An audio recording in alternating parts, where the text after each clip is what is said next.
दोस्तों आज हम लोग देखेंगे बीएड फर्स्ट सेमेस्टर के पेपर नंबर 2 को। पेपर नंबर 2 के अंतर्गत यूनिट नंबर 10 से लेकर के यूनिट नंबर 16 यानी 6 यूनिट आपको 25 मिनट के अंतर्गत कंप्लीट कराए गए हैं। तो वीडियो को बिना स्किप किए हुए देखिएगा। आइए वीडियो शुरू करते हैं। नमस्कार, जय हिंद, वंदे मातरम। दोस्तों आरपी टारगेट एजुकेशन के यूट्यूब चैनल में आप सभी का स्वागत है। आज हम लोग देखेंगे बीएड फर्स्ट सेमेस्टर। दोस्तों अगर आप बीएड जननायक से कर रहे हैं या वीर बहादुर सिंह पूर्वांचल विश्वविद्यालय जौनपुर से कर रहे हैं या फिर अन्य यूनिवर्सिटी से कर रहे हैं तो जो आज का ये टॉपिक होगा वो बहुत महत्वपूर्ण होगा।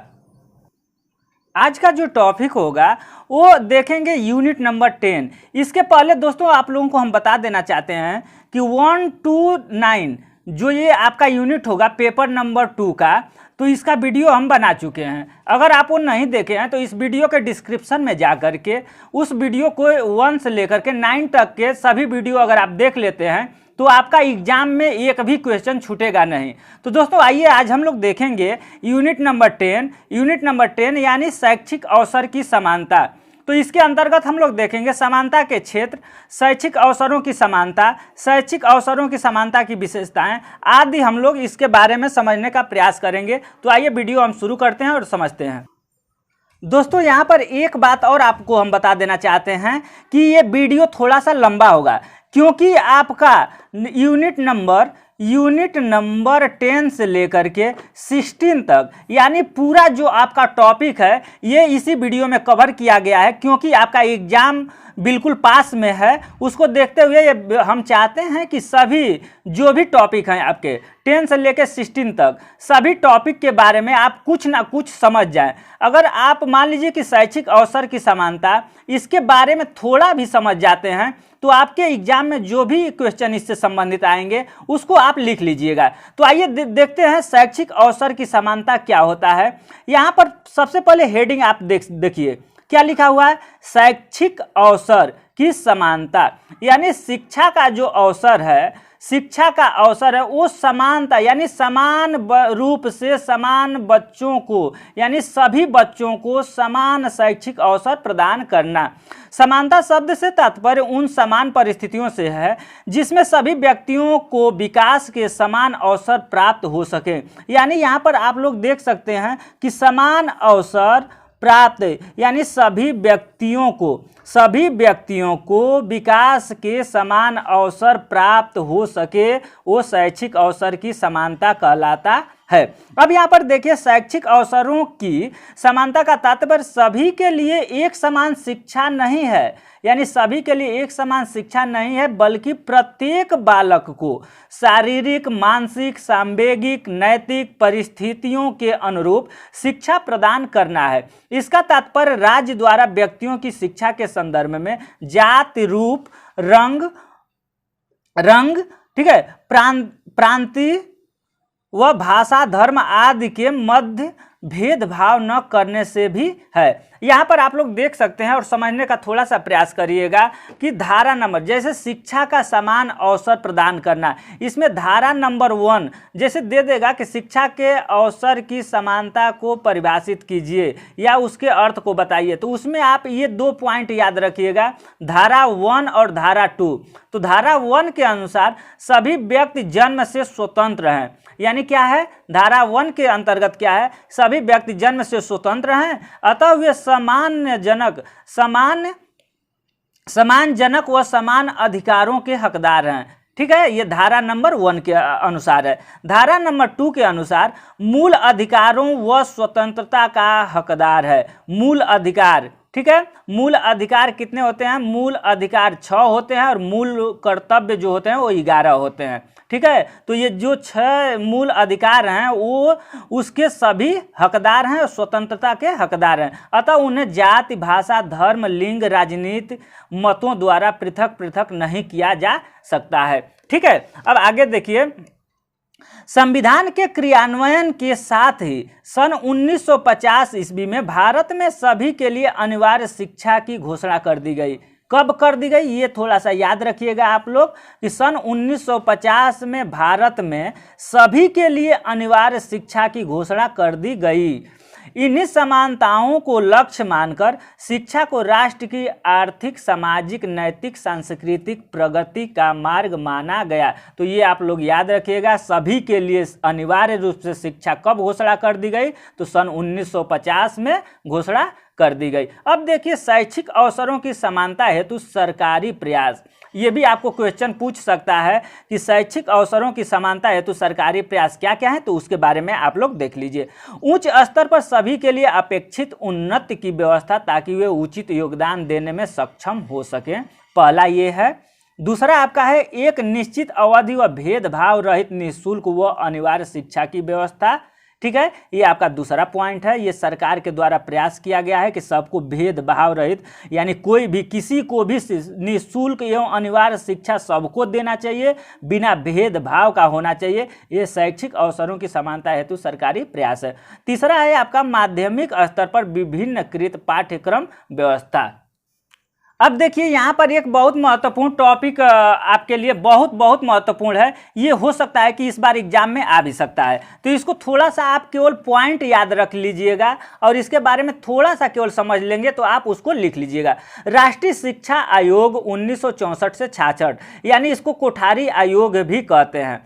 तो राष्ट्रीय शिक्षा आयोग यानी कोठारी आयोग सन 1964 से 66, इसको आप लोग याद रखिएगा, 1964 से 66। अब इसमें हुआ क्या था? तो सन 1964 में भारत की केंद्रीय सरकार ने डॉक्टर दौलत सिंह, ठीक है, यहाँ ये लिखिएगा, 1964 में डॉक्टर दौलत सिंह कोठारी की अध्यक्षता में स्कूली शिक्षा प्रणाली को नया आकार व नई दिशा देने के उद्देश्य से एक आयोग का गठन किया गया। इसे कोठारी आयोग के नाम से जाना जाता है। ठीक है दोस्तों, तो यहाँ पर 1964 में, ठीक है, सन 1964 में डॉक्टर दौलत सिंह के द्वारा एक जैसे स्कूली शिक्षा प्रणाली को एक नया आकार व नई दिशा देने के उद्देश्य से एक आयोग का गठन किया गया। उसे ही क्या बोलते हैं? कोठारी आयोग के नाम से जाना जाता है। डॉक्टर कोठारी उस समय विश्वविद्यालय अनुदान आयोग के अध्यक्ष थे। ठीक है, विश्वविद्यालय अनुदान आयोग के क्या थे? अध्यक्ष थे। कौन थे? डॉक्टर दौलत सिंह। अब देखिए, यहाँ पर आयोग ने स्कूली शिक्षा की गहन समीक्षा की। कौन? तो विश्वविद्यालय अनुदान आयोग के अध्यक्ष थे। आयोग ने स्कूली शिक्षा की गहन समीक्षा प्रस्तुत की, जो भारत के शिक्षा के इतिहास में आज भी सर्वाधिक गहन अध्ययन माना जाता है। ठीक है, अब आयोग ने 29 जून 1966 को अपनी रिपोर्ट को प्रस्तुत किया। इसमें कुल 23 संस्तुतियां हैं। अब यहाँ पर केवल आपको 2-3 पॉइंट केवल याद करना है। पहला, अगर हेडिंग आप डालते हैं राष्ट्रीय शिक्षा नीति या राष्ट्रीय शिक्षा आयोग, कोठारी आयोग, तो 1964 से 1966 डालिएगा। उसके बाद डॉक्टर दौलत सिंह की अध्यक्षता में 1964 में एक कमेटी का गठन किया गया, जो शिक्षा पर क्या किया, जो स्कूली शिक्षा है उस पर मंथन किया गया। अपना मंथन करने के बाद जो निष्कर्ष निकला या जो गठन किया गया वो उसी को हम लोग कोठारी आयोग कहते हैं। ठीक है, अब देखिए यहाँ पर कोठारी आयोग का सुझाव, कोठारी आयोग का कुछ सुझाव था। जब मंथन किया गया शिक्षा पर तो उसका कुछ सुझाव भी निकला। तो उसमें सुझाव के अंतर्गत क्या है? सभी बच्चों को प्राइमरी कक्षाओं में मातृभाषा में ही शिक्षा दी जाए। कोठारी आयोग के पहला सुझाव के अंतर्गत क्या आता है? सभी प्राइमरी जो भी 1 to 5 क्लास के बच्चे हैं उनको मातृभाषा में ही शिक्षा दी जाए। ये न कि बच्चों के मातृभाषा को झुठला दिया जाए या उन लोगों के मातृभाषा अगर बोल रहा है बच्चा तो उसको किसी तरीके से भी स्वीकार आपको करना है और मातृभाषा में ही शिक्षा बच्चे को देना है। ये कोठारी आयोग का सुझाव था। उसके बाद देखिए, माध्यमिक स्तर यानी सेकेंडरी लेवल पर स्थानीय भाषाओं में शिक्षण को प्रोत्साहन दिया जाए। जैसे सेकेंडरी लेवल पर क्या किया जाए कि बच्चों को स्थानीय भाषा, हिंदी है, गुजराती है, मराठी है, इंग्लिश है, फारसी है, पंजाबी है, जिस भाषा में जो स्थानीय भाषा है सेकेंडरी में स्थानीय भाषा को प्रोत्साहन दिया जाए। अब देखिए, तीसरा पॉइंट हो जाता है 1 से लेकर 3 वर्ष, 1 to 3 ईयर्स की पूर्व प्राथमिक शिक्षा दी जाए। यानी 1 से लेकर 3 साल के बच्चों को पूर्व प्राथमिक शिक्षा दी जाए। ठीक है, 1 साल से लेकर के 3 वर्ष तक की बच्चों को पूर्व प्राथमिक शिक्षा दी जाए। यानी LKG, UKG और LKG, UKG और नर्सरी, LKG, UKG। ठीक है, अब आगे देखिए क्या पॉइंट है। 6 वर्ष पूरा होने पर ही पहली कक्षा में नामांकन कराई जाए। ये कोठारी आयोग का सुझाव है कि जब बच्चा 6 वर्ष का पूरा हो जाए, 6 वर्ष अपना पूरा कर ले, तब उसको पहली कक्षा में नामांकन कराई जाए। पहली सार्वजनिक परीक्षा 10 वर्ष की विद्यालय शिक्षा पूरी करने के बाद ही हो। यानी आप लोग देखते हैं ना 10वीं क्लास में बोर्ड का एग्जाम होता है, ठीक है। तो यहाँ पर जो कोठारी आयोग था उन्होंने ये अपना सुझाव दिया कि जब बच्चा 1 से लेकर के क्लास 10 तक 10 वर्ष का स्कूली पढ़ाई कर ले, पूरा कर ले, तब उसको 10वीं में बोर्ड की परीक्षा यानी सार्वजनिक परीक्षा में शामिल किया जाए। अब देखिए नेक्स्ट पॉइंट क्या है, सुझाव क्या है कोठारी आयोग का, कि उच्च शिक्षा में तीसरी या उससे अधिक वर्ष 3 या उससे अधिक वर्ष का स्नातक पाठ्यक्रम हो और उसके बाद विविध अवधि के पाठ्यक्रम हो। यानी जो उच्च शिक्षा हो गया, मान लीजिए कि आप ग्रेजुएशन 12 जब कर लेते हैं, इंटर की पढ़ाई कंप्लीट कर लेते हैं, तो जो आपका ये उच्च शिक्षा है बीए यानी या बीए बीएससी जो आप करते हैं वो 3 वर्ष का होता है। आप लोग पढ़े हैं, आप लोग जानते भी हैं। तो ये कोठारी आयोग के अंतर्गत ही जो सुझाव था उसी को अपनाया जाता है। अब देखिए शिक्षक की आर्थिक, सामाजिक और व्यवसायिक स्थिति सुधारने की सिफारिश की। यानी कोठारी आयोग की सुझाव के अंतर्गत जो शिक्षक थे, जो पढ़ाने वाले शिक्षक थे, उनकी आर्थिक, सामाजिक और व्यवसायिक स्थिति सुधारने की सिफारिश भी की गई। क्योंकि अगर शिक्षक को पेमेंट बढ़िया न मिले, शिक्षक को सामाजिकता का ज्ञान न हो, व्यवसायिक से संबंधित अगर शिक्षक कहीं से दुखी होगा तो वो बच्चों को क्या देखेगा। इसलिए जो कोठारी आयोग का सुझाव था उसमें शिक्षक की आर्थिक, सामाजिक, व्यवसायिक स्थिति सुधारने का भी सिफारिश किया गया है। अब देखिए बहुत मोस्ट और इम्पोर्टेंट क्वेश्चन यहाँ पर एक और आ जाता है आपको, कि राष्ट्रीय शिक्षा नीति 1986, अगर आप सीटेट या सुपर टेट भी अगर देते हैं तो आपसे ये क्वेश्चन पूछा जा सकता है कि राष्ट्रीय शिक्षा नीति किस सन में पारित किया गया है। राष्ट्रीय शिक्षा नीति 1986, ये आप लोग याद रखिएगा, ये पॉइंट 1986। तो इसमें आपको क्या याद रखना है, राष्ट्रीय शिक्षा नीति क्या है। तो राष्ट्रीय शिक्षा नीति भी एक कोठारी आयोग के अंतर्गत ही जो अपना ये हुआ था। कोठारी आयोग को पूर्ण रूप से देखिए, यहाँ पर आगे देखिए, 24 जुलाई 1986 को भारत की प्रथम राष्ट्रीय शिक्षा नीति घोषित की गई। यह पूर्ण रूप से कोठारी आयोग के प्रतिवेदन पर आधारित थी। सामाजिक दक्षता, राष्ट्रीय एकता एवं समाजवादी समाज की स्थापना करने का लक्ष्य निर्धारित किया गया था। किसके अंतर्गत? तो राष्ट्रीय शिक्षा नीति के अंतर्गत। अब नेक्स्ट हम लोग पॉइंट देखेंगे। यहाँ पर थोड़ा सा आप लोग देख लीजिए, जो राष्ट्रीय शिक्षा नीति 1986 थी, तो इसमें शिक्षा प्रणाली का रूपांतरण कर 10+2+3 पद्धति अपनाई गई। ठीक है, अपनाई गई। इसमें क्या 10, यानी जब आप देखे हैं कि जब बच्चा 1 से लेकर के 10 तक पढ़ता है तो उसको बोर्ड की परीक्षा देनी पड़ती है। 10 के बाद 2 वर्ष अपना करता है तो 12 होता है। 12 के बाद जब 3 वर्ष पढ़ता है तो बीए ग्रेजुएशन उसका कंप्लीट होता है, चाहे किसी भी क्षेत्र में ग्रेजुएशन करता है तो वो 3 वर्ष का होता है। तो ये जो अपना शिक्षा 1986 है, ठीक है, राष्ट्रीय शिक्षा नीति 1986 में ये 10+2+3 पद्धति अपनाई गई। दोस्तों वीडियो थोड़ा सा लंबी हो सकती है क्योंकि हम यूनिट 1 to 9 10 to 16 यानी 6 यूनिट आपके बीएड फर्स्ट सेमेस्टर का पेपर नंबर 2 के 6 यूनिट को आज हम इस वीडियो में कंप्लीट करा रहे हैं।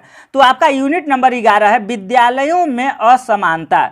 यानी यहाँ पर आप लोग देखने से ही जो हेडिंग है इसका, विद्यालयों में असमानता क्या है, तो इसके बारे में आप लोग खुद समझ लीजिए कि विद्यालयों में जो विद्यालय है उसमें असमानता के क्या क्या कारण हो सकते हैं। तो जहाँ निजी क्षेत्रों के शिक्षक तथा तकनीकी को शिक्षा में प्रयुक्त करते हैं, वहीं सरकारी विद्यालयों में इसका कम प्रयोग होता है। ग्रामीण क्षेत्र के प्राथमिक विद्यालयों में तकनीकी का प्रयोग अत्यंत कम है। जैसे आपका देखे होंगे आप लोग, लॉकडाउन लगा हुआ था, उस समय क्या था, जो प्राइवेट जो विद्यालय हैं वो तकनीक की सुविधा बहुत ज़्यादा देते हैं, लेकिन वहीं देखा जाए तो सरकारी जो विद्यालय है वो तकनीक की सुविधा बहुत कम देता है। और वो व्यवस्था में जो सरकारी विद्यालय है वो व्यवस्था के अंतर्गत देखा जाए तो अच्छा नहीं हो पाता है।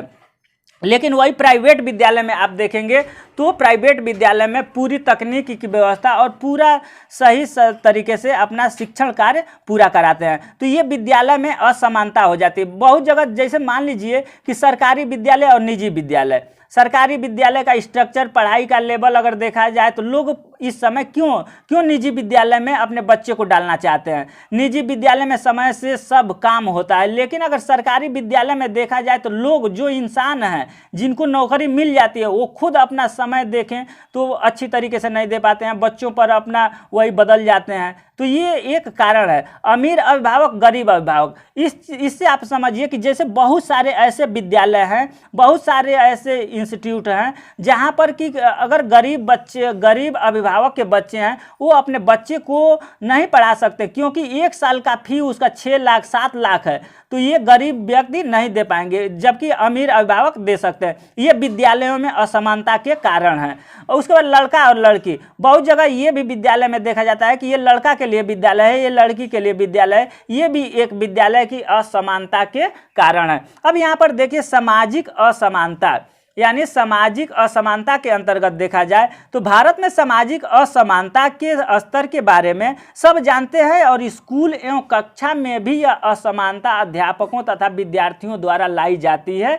भाषा, जाति, धर्म, लिंग, स्थान, संस्कृति और रिवाज जैसे सामाजिक अंतर के पक्षपात पीढ़ी दर पीढ़ी अपनाए जाते हैं। ठीक है, यहाँ कहने का मतलब है कि सामाजिक असमानता, जैसे मान लीजिए कि अध्यापक भी होते हैं तो असमानता देखते हैं कि ये निम्न जाति का है, ये उच्च जाति का है, ये लड़का है, ये लड़की है, ये इस संस्कृति से आता है, ये उस संस्कृति से आता है, इसका रिवाज ये है वो, यानी ये भी सब क्या है, ये सब विद्यालयों में असमानता के कारण है। अब देखिए समान शिक्षा प्रणाली, यानी शिक्षा के समान शिक्षा प्रणाली के अंतर्गत क्या आता है, यहाँ पर आप लोग समझ सकते हैं कि समान शिक्षा प्रणाली यानी कोई भी देश सामाजिक आर्थिक मोर्चे पर अग्रणी तभी दिख सकता है जब वहाँ शिक्षा प्रणाली सभी वर्गों के लिए समान और सुलभकारी हो। अगर सामाजिक मसलों पर पिछड़ने के कारण तलाशे तो कहीं ना कहीं विसंगतिपूर्ण शिक्षा प्रणाली महत्वपूर्ण कारण है। आज़ादी के 7 साल यानी 7 दशक बाद भी समान शिक्षा प्रणाली की अवधारणा भारतीय समाज के लिए सपना है। यानी समान शिक्षा प्रणाली आज भी देखा जाए तो जो समाज के लोग हैं उसके लिए ये सपना है। क्यों कहा जा रहा है कि समान शिक्षा प्रणाली, सबके लिए समान शिक्षा प्रणाली सुलभकारी नहीं दी जा पा रही है। ठीक है, इसके बहुत सारे कारण हैं। जैसे मान लीजिए कि भारत ही देश है, इसमें यहाँ पर देखा जाए कि गरीब का लड़का कहीं और पढ़ता है, धनी का लड़का कहीं और पढ़ता है। ये सब बहुत सारे ऐसे विद्यालय हैं, ऐसे शिक्षा प्रणाली है जिससे कि देश का विकास नहीं हो सकता है। ये देश के अगर देखा जाए समान शिक्षा प्रणाली के अंतर्गत ये विसंगतिपूर्ण है। अब देखिए ये आपका यूनिट नंबर 12 के अंतर्गत, यूनिट नंबर 12 के अंतर्गत शिक्षा का अधिकार अधिनियम 2009।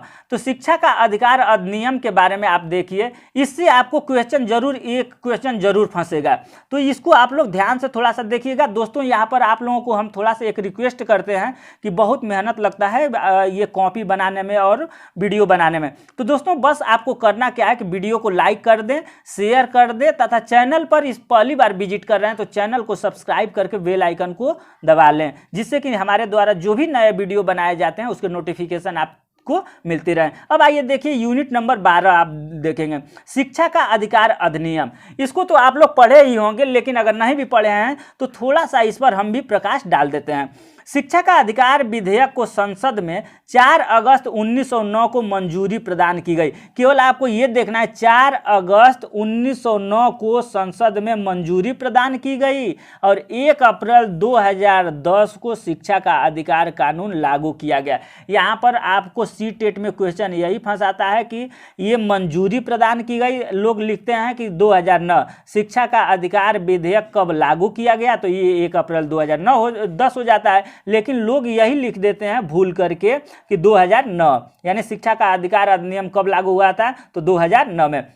लेकिन आप लोग ये ध्यान दीजिएगा कि 4 अगस्त 2009 को संसद में विधेयक में मंजूरी मिली थी, जबकि 1 अप्रैल 2010 को ये अधिकार कानून लागू हुआ था। अब देखिए इसमें एक और पॉइंट हो जाता है, इसे बच्चों को निःशुल्क एवं अनिवार्य शिक्षा का अधिकार अधिनियम 2009 का नाम दिया गया। यानी इसको अगर देखा जाए तो एक एक्स्ट्रा नाम क्या दिया गया, तो अनिवार्य शिक्षा का अधिनियम 2009 का नाम दिया गया। इसमें यह है कि एक वर्ड इसमें यह है कि बच्चों को निःशुल्क एवं अनिवार्य शिक्षा देना है। इसी क्रम में अभी देखेंगे शिक्षा का अधिकार अधिनियम, जिसमें संविधान के 86वें संशोधन अधिनियम 2002 के द्वारा 21 को जोड़कर शिक्षा को मौलिक अधिकार बना दिया गया। ठीक है, यहाँ पर एक पॉइंट ये आप लोग थोड़ा सा नोट कर लीजिएगा, संविधान के 86वें संशोधन 86 जो संशोधन हुआ उसमें अधिनियम 2002 यानी अधिनियम 2002 के द्वारा 21 को जोड़कर शिक्षा को मौलिक अधिकार बना दिया गया है। इसके द्वारा राज्य को यह कर्तव्य दिया गया कि 6 वर्ष से 14 वर्ष आयु के सभी बच्चों को निःशुल्क एवं अनिवार्य शिक्षा प्रदान करेगा। यानी जब ये मौलिक अधिकार मिल गया तो इसमें मौलिक अधिकार मिल जाने से 6 वर्ष से 14 वर्ष तक के जो भी बच्चे हैं, किसी भी जाति धर्म का कोई मतलब नहीं है, सबके लिए, चाहे वो दिव्यांग हो, सामान्य हो या किसी भी जाति से अपना बिलोंग करता हो, उसको अनिवार्य एवं निःशुल्क शिक्षा प्रदान करना है। अब नेक्स्ट पॉइंट देखिए, शिक्षा और राजनीति प्रक्रिया, यानी शिक्षा और राजनीति प्रक्रिया। यहाँ पर इस पॉइंट को आप लोग देखिए, ये यूनिट नंबर 14 है, आपका यूनिट नंबर 14 है, शिक्षा और राजनीतिक प्रक्रिया। इसमें ये है कि शिक्षा अगर अच्छा होगा, शिक्षित अगर बच्चे होंगे और वो राजनीति में जाएंगे तो वो अच्छा राजनीति करेंगे और देश का भविष्य आगे जाएगा। लेकिन बिना पढ़े हुए अगर जो राजनेता हो जाएंगे तो देश को पूर्ण रूप से न समझ पाने के कारण वो देश का विकास पूर्ण रूपेण जिस तरीके से होना चाहिए उस तरीके से नहीं हो पाएगा। तो दोस्तों ये शिक्षा और राजनीति प्रक्रिया के अंतर्गत यही है, शिक्षा और राजनीति के बीच एक जोड़ने वाली सेतु है। शिक्षा की प्राथमिक भूमिका एक छात्र के पढ़ने, समझाने और समझ में सुधार के माध्यम से शिक्षित करना ही है। अशिक्षित नेताओं द्वारा शासित दुनिया की कल्पना निराधार है। यानी अशिक्षित अगर नेता होंगे तो जो भारत देश है या किसी भी देश के लोग अगर अशिक्षित नेता होंगे तो क्या है, दुनिया की कल्पना निराधार है। अब देखिए आपका 15 नंबर पॉइंट है, ठीक है, यूनिट नंबर 15। इसमें आपको देखना है कि आर्थिक विकास एवं शिक्षा, आर्थिक विकास एवं शिक्षा। तो यहाँ पर आप लोग देख सकते हैं कि आर्थिक विकास एवं शिक्षा, अगर शिक्षा नहीं होगा तो आर्थिक विकास कैसे होगा? जिस देश की शिक्षा व्यवस्था अच्छी है, स्ट्रांग है, मजबूत है, शिक्षा व्यवस्था पर ही आर्थिक विकास डिपेंड करता है। क्योंकि अगर यहाँ के लोग या कहीं के भी लोग अगर शिक्षित होंगे तो उनके अंतर्गत कोई ना कोई रोजगार या कोई नौकरी या कुछ भी तरीके से अपने देश को आगे बढ़ाने में अपना योगदान दे सकते हैं। वही है आर्थिक विकास एवं शिक्षा। तो आर्थिक विकास का अर्थ है अर्थव्यवस्था के सभी क्षेत्रों में उत्पादकता के स्तर में वृद्धि करना। व्यापक अर्थ में आर्थिक विकास से आशय है राष्ट्रीय आय में वृद्धि करके निर्धनता को दूर करना तथा सामंजस्य के जीवन स्तर में सुधार करना। यानी वही चीज है, वही बात है कि आर्थिक विकास में शिक्षा का महत्व ये है कि शिक्षित लोग रहेंगे तो शिक्षा, आर्थिक विकास, देश का भविष्य आगे जाएगा। ठीक है, अब नेक्स्ट और लास्ट पॉइंट आपका है जो यूनिट नंबर 16 है, वो सामाजिक संस्कृति एवं शिक्षा। ये आपको बीएड फर्स्ट सेमेस्टर में पेपर नंबर 2 के अंतर्गत लास्ट जो यूनिट मिलेगा वो सामाजिक संस्कृति एवं शिक्षा मिलेगा। तो इसके अंतर्गत सामाजिक संस्कृति एवं शिक्षा, इसका मतलब क्या है? सामाजिक संस्कृति एवं शिक्षा, ये कोई भी समाज है, मान लीजिए कि हिंदू धर्म है, मुस्लिम धर्म है, कोई भी धर्म है, उस समाज की संस्कृति के आधार पर सामाजिक पहचान है। ठीक है, और शिक्षा के द्वारा संस्कृति भी और समाज को भी सुधारा जा सकता है। वही चीज़ है, संस्कृति किसी समाज की पहचान होती है।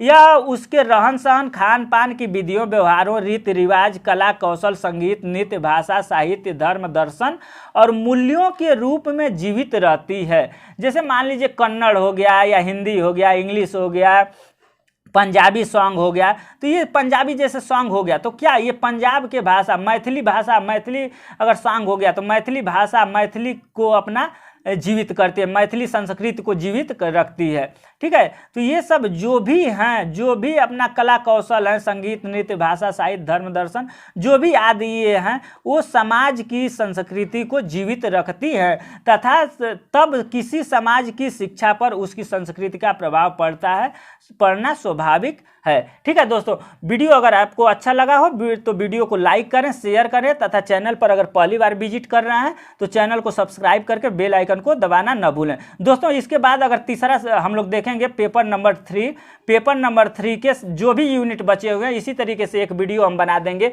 उसको आप लोग एग्जाम देने से पहले उसको भी देख लीजिएगा। धन्यवाद।